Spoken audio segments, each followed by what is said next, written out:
Let's start. Good morning. I'm Nadia Loureiro. I'm a PhD candidate in international relations at Nova University, Lisbon. I am also parliamentary advisor at Portuguese Parliament since 2018. It is a great pleasure to be participating in the CESRAN annual conference for the third time, but unfortunately, due to professional commitments, I'm unable to be with you in person. As always, because since the beginning, I always speak a little bit about parliamentary diplomacy, and that it's often overlooked, but highly relevant topic that deserves for me a greater attention within academic research.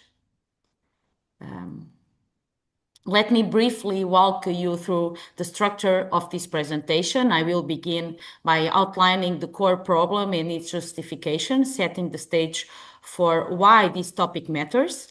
I will then introduce the theoretical framework, particularly drawing on ontological security theory. Next, I describe how the research was carried out and why these two cases, that it is Parliamentary Assembly of the Mediterranean and NATO Parliamentary Assembly, were selected for analyzers. We will then explore comparative findings before turning to a focused discussion on the role of parliamentary diplomacy in reinforcing ontological security, especially for small states. Finally, I will conclude with key takeaways and reflections. This line explains the main problem and reason behind the study. Small countries, in fact, often face limits to their power and need to show a clear and stable identity in international politics. For Portugal, this is more complex because it connects to both the Atlantic and the European worlds, influenced by its colonial past and international commitments. These factors can create tensions in how Portugal presents itself to others, especially during political changes or international crises. I suggest in my study that parliamentary diplomacy, often overlooked in mainstream foreign policy analyses, provides a symbolic yet effective mechanism to mitigate these identity anxieties.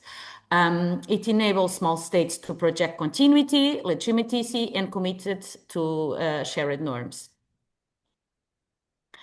So the theoretical framework is built around two main ideas. First, the concept of ontological security. This doesn't refer to physical survival, but to the need for a stable and recognized identity in international politics. According to authors like Eden, Smithson, Kinval, or Steele, that I show his book in the previous slides, small states need consistent identity, narratives, to act coherently and to be seen as legitimate. Without that stability, they risk to become inconsistent and reactive in their foreign policy. Second, I look at the parliamentary diplomacy as a strategic tool. So this parliamentary diplomacy works alongside with foreign policy, traditional instruments.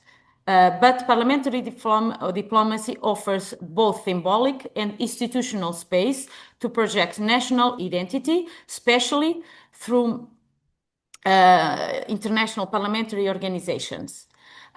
So parliamentary diplomacy can serve as a double purpose, defending values like democracy and human rights, while also representing the states publicly. For small states, this visibility helps to build trust, international recognition, and a long-term credibility. About the case selection and the methodology. So this research employs a qualitative interpretative design grounded in constructivist assumptions about how identity and meaning are constructed in international relation. The empirical base consists on institutional documents, parliamentary records, and official statements, ensuring consistency with the symbolic and discursive nature of the analyses. The two case studies were selected, the Parliamentary Assembly of the Mediterranean and NATO Parliamentary Assembly. Both represent distinct geopolitical arenas, so the Mediterranean and the Euro-Atlantic, where Portugal has assumed parliamentary leadership roles. The analytical focus is on how this engagement contributes to identity projection, symbolic representation, and role performance in multilateral fora. These cases were chosen not only for their strategic relevance, but also for their capacity to illustrate how small states can enhance international visibility through parliamentary diplomacy. Just to explain you a little bit, the upper image shows the emblem of Parliamentary Assembly of the Mediterranean, while the lower one depicts the NATO Parliamentary Assembly's official symbol. About the Parliamentary Assembly of the Mediterranean. Well, between 2017 and 2019, Portugal held the presidency of PAM, led by the MP Pedro Roque from the Social Democratic Party. This marked a key moment on Portuguese parliamentary diplomacy, giving the country the opportunity to show a symbolic leadership in a multilateral Mediterranean forum.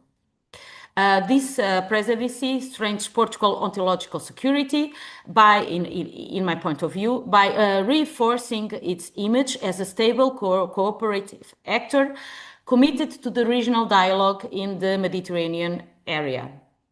It also leads initiatives on migration governance during this mandate, energy cooperation, intercultural dialogue, helping position parliamentary diplomacy as a strategic tool of foreign policy. This engagement allowed Portugal to project a dual identity, as both a Mediterranean as a Lusophone actor, acting as a bridge between Europe and the global South. Such a narrative consistency is especially important for small states that seek recognition through value-based diplomacy. Just to explain you also, this image on the right shows a formal signing memorandum of understanding between Shura Council of Qatar and the Parliamentary Assembly of the Mediterranean. In this case was shared by Pedro Roques, that it was the president on that time. So this, it features the PAM, so the PAM president is on the left and the Qatar Shura speakers Hamed Al Mahmoud on the right. This moment, that it was in 2018, marked a turning point in PAM's external engagement, and it was under the Portuguese presidency that PAM expanded its reach into Gulf regions. After this, PAM welcomed Qatar, United Arab Emirates, and Bahrain as full members, and right now, Kuwait and Saudi Arabia are in the process of joining this organization. In another hand, Portugal currently holds the presidency of NATO PA for the term 2024 to 2026 through the MP Marcos Perestrelo from the Socialist Party. This role significantly enhanced Portugal's international standing, positioning the country as a reliable and normatively aligned ally within the Euro-Atlantic community. Through this presidency, that it was by elections, it's not a nominated presidency, Portugal reinforces its identity as a competent and moderate small power, one that bridges the United States, Europe, and the Lusophone Africa. In this way, Portugal acts as an Atlantic bridge, contributing to NATO soft power through parliamentary engagement and identity projection. So the image on the right, it shows the MP Perestrelo standing before NATO PA's flag. So the comparative findings reveal that two distinct but complementary approaches to parliamentary diplomacy. NATO PA is rooting in a highly structured transatlantic alliance where Portugal reinforces its image as a reliable, strategically and aligned ally. This assembly contributes to ontological security through institutional continuity and high-level visibility of the country in Euro-Atlantic decision-making. The emphasis is on coherence in the defense, predictability, and alignment of Portugal with NATO's core values. On the other hand, PAM operates in a more fluid and multipolar regional context. So Portugal's leadership here has focused on soft power, symbolic authority, and intercultural dialogue. PAM allows Portugal to project dual identity, has both European and Lusophone, as it said before. This helps to act as a diplomatic bridge across regional activities. Ontological security, in this case, is reinforced through symbolic leadership, norm entrepreneurship, and active mediation across diverse cultures and political spaces. For all this, parliamentary diplomacy plays a key role in assuring the external continuity of Portugal's self-narrative, projecting the country as a stable, predictable, and responsible actor in international affairs.